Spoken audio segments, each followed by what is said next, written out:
नमस्कार सांग मैंने जय जगन्नाथ केमती अच्छा आपण मैंने आशा करें समस्ते भले थे। बहुत दिन हम मो चैनल रे वीडियोस आसुना कारण मुझे बिजी रही जाइए बट एबेठू ट्राए करी सबुदिन वीडियोस ऐड करने को जमती कि प्रीवियस वीडियोस मैंने जानते कि मो बाप घरे थी तो सेठी किसीटा वीडियोस में बनई जोटा मुझे सहित शेयर कर पार नी तो से वीडियोस मुझे आपण सहित शेयर करी।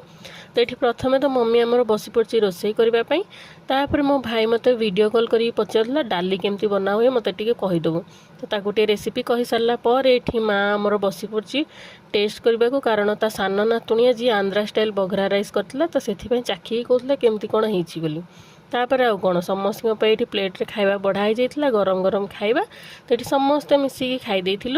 आम सहित जॉइन करते बो आ मम्मी तो से मैंने भी आम सहित खाई राति की आमर टे इच्छा होता टे पखाड़ कर पाग पानी खावाई कारण मम्मी हेरिका दीपहर खाऊले तो ताकू देखिए आम टे नाला बोला से पखाड़ बाढ़ी आणिकी बैगण टमाटो टे पाग करदे कि समस्त मिसिकी बसी पड़ू खावाई ये पुचुना आमर ता माउसी सहित बसिक कथा होता खाई शई पड़ू।